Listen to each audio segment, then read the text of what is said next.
옆에 성도들과 한번 인사합니다. 평안하십시오. 당신은 세계살 선교사입니다. 우리가 그 사실을 우리 스스로가 인정하고 고백하는 것이 너무 중요하죠.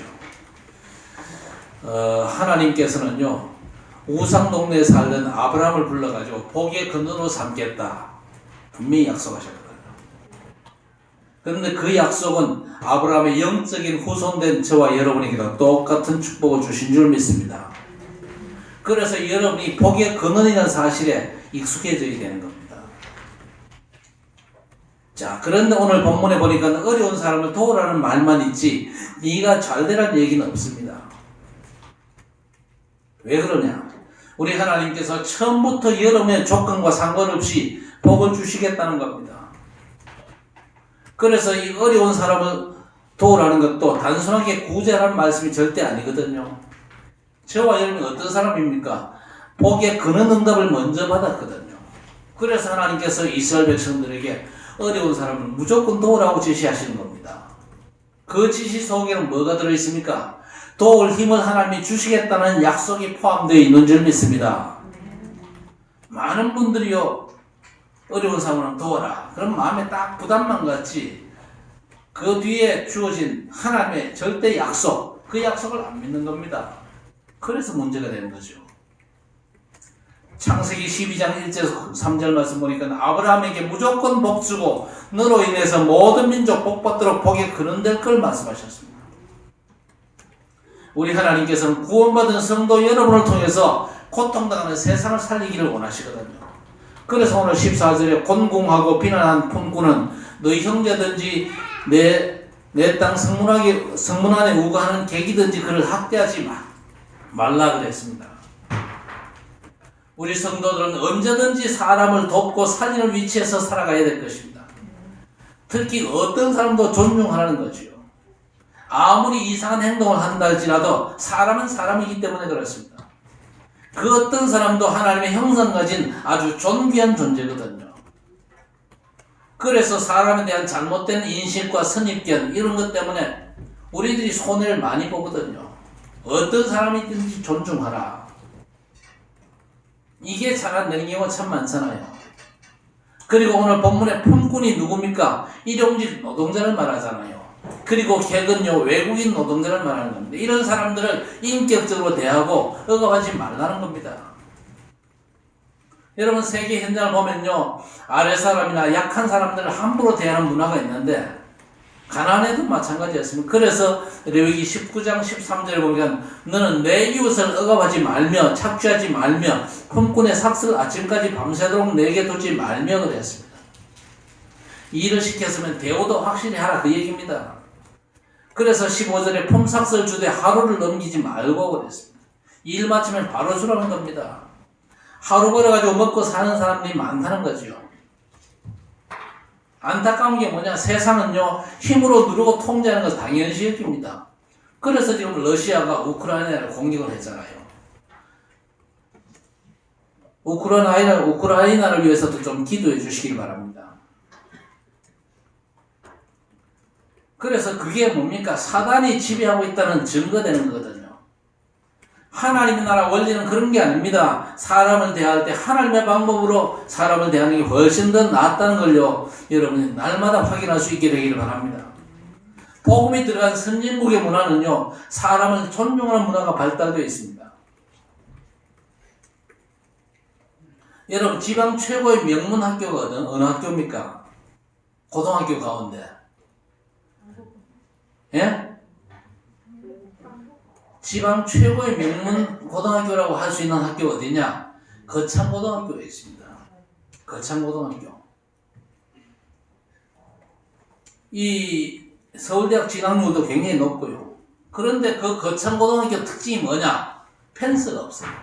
울타리가 없다 그 말입니다. 애들 담튀기 즐기는 그 울타리가 없어요. 고등학생 좀 되면요, 담튀기 많이 하잖아요. 그런데 그런 울타리가 없습니다. 그리고 거창고등학교는 기독교 학교입니다. 미션 스쿨이죠.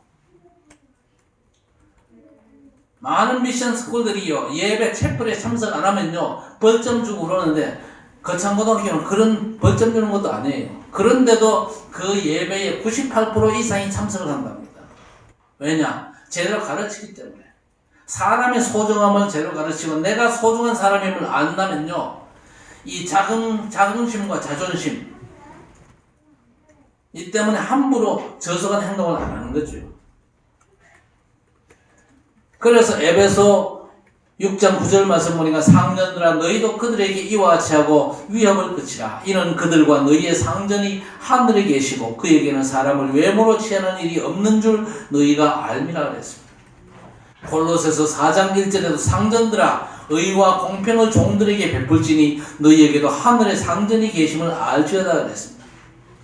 자꾸 잊어버리는 게 뭡니까? 하늘에 상전이 계시다는 사실을 잊어버리는 겁니다. 하늘에 상전이 있다. 그 말이 무슨 말입니까? 하나님이 보시고 간섭하고 계신다. 그 말입니다. 여러분, 이걸 아는 복음 문화가 회복되어야 될 줄로 믿습니다. 이 땅에 하나님의 나라가 임하고 주의 백성들이 정말 하나님 살아계셔서 역사하심을 안다면은 아무리 가난하고 헐벗고 또 보잘것없는 사람이라 할지라도 함부로 대하지 않는 거죠. 그래서 마태복음 18장 10절에 보니까 삼가 이 작은 자 중에 하나도 업신여기지 말라. 그들의 천사들이 하늘에서 하늘에 계신 내 아버지의 얼굴을 항상 배웁는다 그랬습니다. 함부로 하지 마라. 왜? 그 사람 담당 천사들이 항상 하늘에서 하나님 아버지를 배웁는다. 우리가 사람 보고 함부로 하면 하나님께 그 천사들이 꽂아 바칩니다. 저 김 목사가 언제 저 사람을 함부로 대했어요? 얼마나 부끄럽겠어요? 하나님께서 사람을 살리고 세울 전도자로 저와 여러분을 부르신 줄 믿습니다. 그래서 예수께서도 마태복음 4장 19절에 나를 따라오너라 내가 너희로 사람을 낚는 어부가 되게 하리라 그랬잖아요. 그리고 마가복음 3장 14절 15절에도 내가 너희를 부른 것은 함께하며 전도도 하고 귀신을 쫓는 권세도 있게 하려 함이라 그랬습니다. 하나님이 먼저 응답을 주시겠다 약속하신 겁니다. 창세기 12장 2절에 땅의 모든 족속이 너로 말미암아 복을 얻을 것이라 그랬습니다. 이 축복을 먼저 받은 자녀들이 하나님께 쓰임을 받았거든요. 모세가 쓰임받기 전에 부모가 먼저 복을 받았습니다. 다윗이 쓰임받기에 그 아버지 이새가 먼저 복을 받았어요. 사무엘의 어머니 한나도 먼저 복을 받았고 로마서 16장의 일꾼들 전부가 먼저 복받은 사람들이거든요. 그 복받은 걸 가지고 후대를 살려야 되기 때문에 그렇죠. 여러분도 마찬가지인 줄 믿습니다. 여러분이 먼저 보좌의 풍성한 축복을 누리게 되시기를 바랍니다. 그래서 여러분 응답 받으시기 바랍니다. 여러분의 응답은 뭡니까? 소원 성취가 아닙니다. 복음 응답을 여러분이 먼저 누려야 되는 거예요. 복음 응답을 먼저 누려야 여러분이 세상 방식대로 사람을 대하지 않을 수 있거든요. 그 원리가 오늘 16절부터 아버지는 그 자식들로 말미암아 죽임을 당하지 않을 것이요 자식들은 그 아버지로 말미암아 죽임을 당하지 않을 것이니 그랬습니다. 재판관은 부모의 죄 때문에 자식까지 사형시키거나 자식의 잘못으로 부모까지 벌주지 말라는 겁니다. 부모 믿음으로 가족들 전체가 도매금으로 구원받습니까? 아니잖아요. 예수 믿는 그 당사자만 구원을 받습니다. 그렇죠? 그 신앙생활의 상급도 가족들이 같이 받는 게 아니거든요. 그래서 에스겔 18장 2절 이하에 보니까 아버지가 신포도를 먹었으므로 아들의 이가 시리다 하면 어찌 되느냐 그랬습니다. 아버지가 신포도를 먹었다고 해서 아들의 이빨이 시립니까? 성윤아, 성윤이 아빠가 신포도를 먹었는데 아빠가 신포도 먹고 나서 갑자기 성윤이 이빨이 시려. 맞아? 아니지. 누가 이빨 시려야 돼요? 아빠 이빨이 시린 게 그게 맞잖아요. 그런데 그런 소리 하는 사람들이 있다 그 말입니다. 모든 책임은요 내게 있는 겁니다. 그렇죠? 여러분 우리나라 과거 조선시대에 삼족을 멸하는 법이 있었습니다. 지금은 없어졌습니다만은요. 근데 삼족까지 멸하지 않아도 문제는요 3, 4대까지 영향을 미친다 그 말이죠. 부모 잘못 때문에 후손까지 망하는 게 영적 문제의 저주 아닙니까? 그래서 복음 제대로 알고 그 저주의 올무에서 벗어나라는 말씀입니다. 에스더 9장에 보니까 하만이 사형을 당하잖아요. 그 장면 보면서 우리가 박수를 많이 치거든요. 유대인들이 죽을 상황인데 그게 역전돼가지고 하만이 죽는데 하만 혼자만 죽은 게 아닙니다. 10아들이 함께 죽임을 당합니다. 그 법이 어느 나라의 법입니까? 강대국 바벨론의 법이거든요. 그래서 우리가 하나님의 말씀을 통해서 하나님께서 뭘 원하시는지 잘 깨달아야 될 것입니다. 10계명을 하나님이 주셨는데 거기에 뭐라고 되어 있습니까? 우상 숭배의 저주가 3, 4대까지 내려간다. 반면에 하나님을 사랑하고 그 계명을 지키는 자에게는 1000대까지 하나님이 은혜를 베푸신다 그랬습니다. 우상 숭배의 저주가 3, 4대까지 내려간다. 그 말이 무슨 말입니까? 그 저주가 내려가도록 후손들에게 자꾸 그 저주가 계속되도록 사단이 역사한다. 그 말이거든요. 사단이 역사하니까 그 영향을 받을 수밖에 없는 것이죠. 그래서 부모가 아무리 잘못했다 할지라도 자식이 믿음 안에 들어가면요, 그 저주받을 일이 없게 되는 겁니다. 그래서 로마서 8장 2절의 말씀은 보통 말씀이 아니죠. 세상의 법, 죄와 법에서 너를 해방하였음이니라 그랬습니다.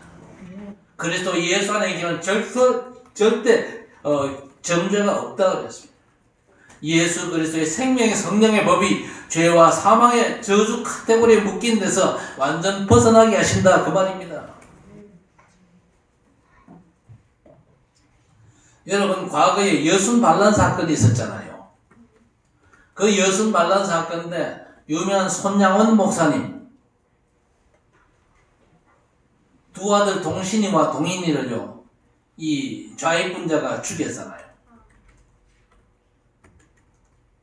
세상 법으로도 그 좌익분자는요, 사형을 당해 봤습니다. 그런데 손양원 목사님은 살인자를 양자로 삼았어요.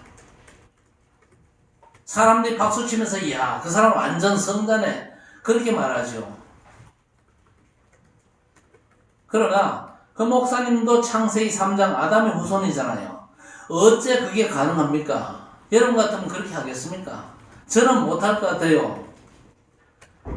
우리 애들을 누가 와서 죽였다. 그 친구 죄의 벌을 받아가지고 사형을 받는다. 당연한 거 아니냐? 저는 그렇게 생각을 같은데, 아니, 손양원 목사님은요, 자기 아들, 두 아들, 금쪽 같은 두 아들을 죽인 그 좌익분자를 양자로 삼았다니까요. 어째서 가능합니까? 복음을 알고 누리고 있기 때문에 가능한 거죠. 내 아들은 죽었지만 천국 갔잖아요. 문제는 그 사람이 평생 흑암에 잡혀 고통당할 걸 보면서 그 사람에게 복음이 전달돼가지고 새로운 삶을 사는 것이 하나님이 원하시는 일이다. 그렇게 판단하기 때문에 자기 아들들을 죽인 살인자를 양자로 삼았던 것입니다. 그래서 부모의 죄는 부모 책임이고 아들의 죄는요, 아들의 책임이죠. 성경에 보니까 대표의 원리가 있습니다. 고린도전서 15장 22절에 아담 안에서 모든 사람이 죽은 것 같이 그리스도 안에서 모든 사람이 삶을 얻으리라 그랬습니다. 원죄 문제를 말하지요. 로마서 5장 12절에도 한 사람으로 말미암아 죄가 세상에 들어오고 죄로 말미암아 사망이 들어왔는데 이와 같이 모든 사람이 죄를 지었고 사망이 모든 사람에게 왕노릇한다 그랬습니다. 반대로 로마서 5장 17절에는 한 분 그리스도를 통하여 생명 안에서 왕노릇하리로다 그랬습니다. 우리는요, 반드시 원죄와 저주에 빠질 수밖에 없는 존재들입니다. 그러나 예수 그리스도를 말미암아 해방받는 비밀을 사람들에게 알려주라 그 말입니다. 그거 알려주기 위해서 가난한 사람들, 불쌍한 사람들 돕는 일을 같이 해라 그 얘기입니다.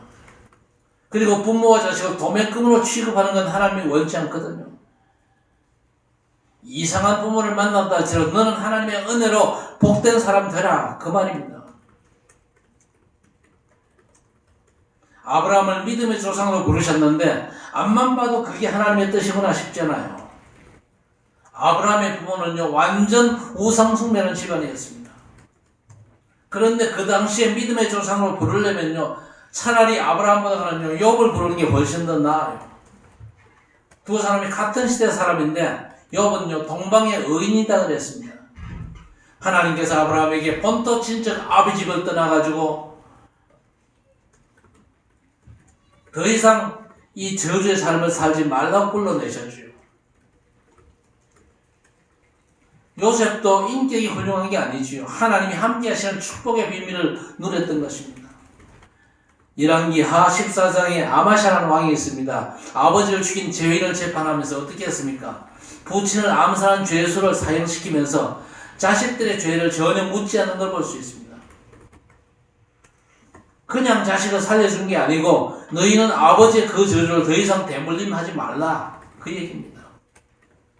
자, 그러기 위해서는요, 반드시 우리가 복음의 응답을 먼저 누려야 될 것입니다. 복음 응답이 뭡니까? 내 모든 삶의 현장에서 복음 응답 누리는 내용이 사도행전 1장의 마가다락방 응답입니다. 초대교회가 오직의 답을 얻었습니다. 오직 그리스도 하나님의 나라, 오직 성령 충만. 그 응답 받으니까요, 그 엄청난 핍박과 환난 속에서도 오히려 핍박받는 자들 살리고 도우면서 넉넉하게 복음 운동하는 걸 볼 수 있잖아요. 복음 응답을 먼저 누렸기 때문에 그 사람들을 도우고 살리는 일이 가능했던 것입니다. 우리도 이 응답 누리는 것이 너무나 당연한 것입니다. 여러분이 모든 삶의 현장에서 반드시 138 오직의 축복을 누리시기를 바랍니다. 오직 그리스도 하나님의 나라, 오직 성령 충만입니다. 이걸 누리면 어떤 일이 벌어집니까? 여러분의 현장에 반드시 오직과 유일성과 재창조의 응답이 옵니다. 그리고 나머지 응답은 자동으로 따라오게 되어 있는 것입니다. 그 비밀을 여러분이 늘 체험하고 누리게 되시길 바랍니다. 성경에 먼저 그의 나라와 그의 의를 구하면 모든 걸 더해 주시겠다 그랬습니다. 그렇죠? 그 축복받은 장면이 사도행전 2장 46절 47절에 나옵니다. 날마다 집에서 성전에서 그랬습니다. 날마다 집에서 성전에서 하나님의 축복된 역사가 나타나고 사람들이 기뻐하며 구원받는 전도의 역사가 계속되었습니다. 하나님께서 먼저 우리에게 이 답을 약속해 주신 거예요. 그리고 복의 그런 응답을 먼저 받고 말씀 응답을 받고 말씀이 성취되는 현장이 변하는 응답을 여러분이 받아야 될 것입니다. 자, 그래서 오늘 가나안 가기 전에 이스라엘 백성들에게 준 말씀 아닙니까? 가난한 자를 도우라는 겁니다. 수천 년 전에 준 말씀이기 때문에 우리와 직접 관계 있는 건 아닌 것 같은데 원리는 지금도 똑같이 적용되거든요. 오늘 19절에 보니까 곡식 베다가 베지 못한 걸 다시 베지 말라 그랬습니다. 나그네와 고아와 과부를 위해서 남겨두라. 그리하면 내 하나님 여호와께서 내 손으로 하는 모든 일에 복을 내리시리라 그랬습니다. 아니, 곡식 베다가 남은 거 못 빼면 당장 내가 손해보는 것 같은데 안 그렇다는 얘기죠. 계속해서 약한 사람들, 가난한 사람들을 도울 수 있는 힘을 주시겠다는 말씀이거든요. 그래서 우리가 복음운동하면서 반드시 여러분이 찾아내셔야 됩니다. 우리가 사실 하나님의 은혜를 거저받았잖아요. 거저받은 그 은혜를 나눠줄 수 있어야 될 것입니다. 자, 그런데 오늘 20절에 보니까 감람나무 추수 얘기도 하고 있습니다. 감람나무를 떤 후에 그랬거든요. 대추를 어떻게 수확을 합니까? 대추를 흔들면 떨어지죠. 잘 안 떨어지면 짝대기 가지고 확 때립니다. 그런데 저 꼭대기에 있는 것도 안 떨어지는 건 굳이 억지로 떨어지는 말라는 겁니다. 왜? 어려운 사람들 다 따먹게 해라, 그 말입니다. 그러면서 아주 중요한 말씀 하십니다. 22절에 너는 애굽 땅에서 종되었던 것을 기억하라. 그 이름으로 내가 이 일을 행하라 명령하노라 그랬습니다. 애굽 땅에서 종되었던 것을 기억해라 그랬습니다. 애굽 땅에서 어떻게 살았습니까? 노예로 살았잖아요. 하나님께서 노예로 살던 이스라엘을 애굽에서 구원해 주셨습니다. 그 사실을 꼭 기억해라. 18절에도 너는 애굽의 종되었던 일과 내 하나님 여호와께서 너를 거기서 속량하신 것을 기억하라 그랬습니다. 이스라엘의 400년 애굽의 노예 생활 죽도록 고생한 걸 절대 잊지 말라는 겁니다. 사실 많은 사람들이 복음을 몰라가지고 노예 생활하고 있잖아요. 지금도 저주에 노예된 사람들이 너무 많습니다. 저주와 실패, 재앙에 노예된 그런 사람이 너무 많습니다. 우리가 똑같은 처지에 있었기 때문에 거기서 해방받지 않았냐. 그렇다면 그 사람들을 도우면서 그 사람들이 살아날 수 있도록 복음 사역을 감당하라는 겁니다. 그래서 우리는요, 늘 사람을 살릴 수 있는 시스템을 먼저 준비를 해야 될 것입니다. 그래서 마태복음 26장 11절에 예수께서 뭐라고 그랬습니까? 가난한 자들은 항상 너희와 함께 있거니와 나는 그렇지 않다고 그랬습니다. 신명기 15장 11절에도 땅에는 언제든지 가난한 자가 그치지 아니하겠으므로 너는 반드시 곤란한 자와 궁핍한 자에게 내 손을 펼치니라 그랬습니다. 여러분 주변에 가난한 사람들, 궁핍한 사람들, 도움이 필요한 사람들을 꼭 도우시기를 바랍니다. 그게 하나님의 뜻입니다. 그냥 도와가지고 안 굶도록 해라 그 말이 아니잖아요. 복음을 전하기 위해서 그런 것들 하나의 그저 수단으로 과정으로 활용을 하는 것이죠. 예수 믿는 사람들이 저 사람들을 도울 때 벌써 뭐가 시작된 겁니까? 전도가 시작된 거예요. 그렇죠? 전도자들이요 복음만 전하는 경우도 있겠지만은요 사람을 돕는 시스템을 가지고 도왔거든요. 아니 돈이 없는데 어떡합니까? 돈 때문에 고민하지 마시길 바랍니다. 하나님 내가 먹고 살 응답을 주십시오. 그게 아닙니다. 사람 살릴 응답을 내가 먼저 누리겠습니다. 그렇게 기도하시기를 바랍니다. 선진국이 되고 잘 살아도 도와야 될 사람이 많습니다. 그렇지요. 저 미국에 가보세요. 집 없이 헤매는 홈리스들이 얼마나 많잖아요. 승윤아 미국에서 봤냐? 홈리스 봤냐? 그때는 성윤이가 너무 어렸어. 갓난애기라서 몰라. 아마 성윤이 어머니는 알 거예요. 홈리스들이 미국에 많다는 거. 샌프란시스코 가면 홈리스 부디입니다. 집이 없어가지고 헤매고 있는 그런 사람들. 여러분 아셔야 될 게 뭐냐? 저주의 현장에 복음 가진 전도자를 기다리고 있다는 사실을 여러분이 아셔야 됩니다. 그리고 아브라함과 사렙다 과부 또 수넴 여인 가난해도 이 사람들이 다른 사람을 돕는 시스템을 가지고 있었거든요. 사도행전 9장 36절을 보세요. 요바에 다비다라는 여제자가 있으니 선행과 구제하는 일이 심히 많더니 그랬습니다. 초대교회 제자들은요 전도만 한 게 아니었습니다. 자기 생업을 가지고 많은 사람을 도왔거든요. 선행과 구제하는 일이 심히 많았다 그랬습니다. 여러분도 이 축복받아 누리게 되시길 바랍니다. 정상적으로 살면 어떻게 되느냐? 성경적으로 정상적으로 살아가면요 내 수입의 20% 이상을 가지고 하나님이 기뻐하시는 일에 쓸 수 있는 힘을 얻어야 그게 정상입니다. 우리 성도 여러분이 진짜 그 힘을 얻게 되시길 바랍니다. 하나님이 주시는 힘이 있어요. 위로부터 내리시는 하나님의 힘, 하나님의 달란트가 있다 그 말입니다. 여러분이 그걸 사모하시기를 바라면 진짜 보좌의 축복을 전도와 선교를 위해서 내가 사모합니다. 왜 그 힘을 얻어야 됩니까? 그래야만 하나님이 기뻐하시는 미션을 감당할 수 있기 때문에 그런 것입니다. 오늘 가장 중요한 건 뭡니까? 전도와 선교를 위해서 내가 내 주변에 가난한 사람들을 제대로 도울 수 있도록 하나님 주시는 힘과 달란트 내게도 허락해 주옵소서. 그래서 하나님의 미션을 믿음으로 감당할 수 있게 해 주옵소서. 기도하는 여러분 되시길 바랍니다. 그리고 여러분의 모든 삶의 현장이 말씀 성취의 현장이 되도록 해야 될 것입니다. 말씀 성취 이게 뭡니까? 궁극적으로 볼 때는요 사람을 살리는 게 말씀의 성취입니다. 여러분 초대교회는요 예수 믿으면 잡혀가잖아요. 그리고 믿음을 고집하면 어떻게 됩니까? 사형당하는 겁니다. 가장 위험한 현장이었는데 그 현장이 최고 응답의 현장이 됐어요. 말씀이 성취되면요 그렇게 되는 것입니다. 그래서 지금 우크라이나에 우리 선교사님들이 들어가 있는데 그 선교사님들을 위해서 좀 기도하시길 바랍니다. 우크라이나가 지금 공격을 당하고 있는데 갑자기 그저 공격을 당하다 보니까 피난민들이 갑자기 늘어나가지고 이 선교사님들이 지금 어떻게 하지를 못하고 있어요.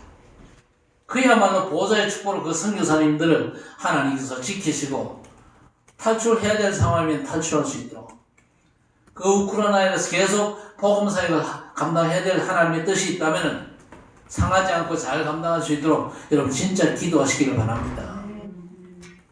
말씀이 성취된 응답이 일어나니까요. 사도행전 2장 9절에서 11절을 보세요. 15개 나라 사람들이 그 현장을 체험하지요. 그들이 돌아간 고국에도 빛의 역사가 일어나는 겁니다.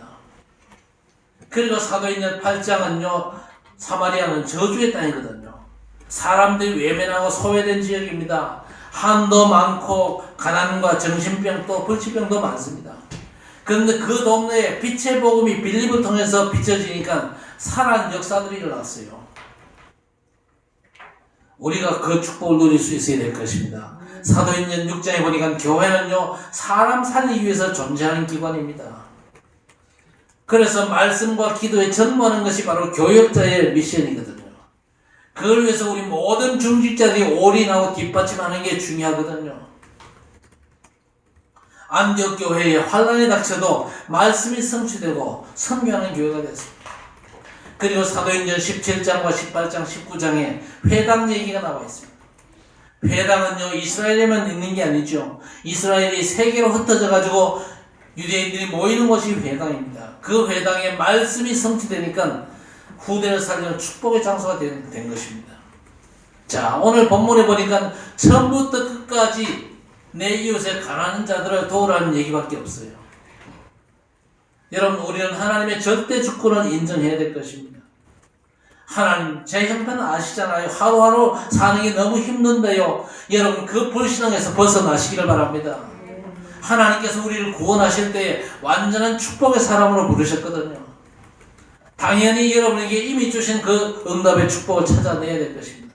하나님이 내게 복음을 전하되 옆에 불쌍한 사람들을 도우면서 복음 전할 수 있도록 내게 이미 주신 것들을 회복하시기를 바랍니다. 복음과 사명을 깨닫는 순간부터 여러분은 세상 살릴 복을 이미 받은 줄 믿습니다.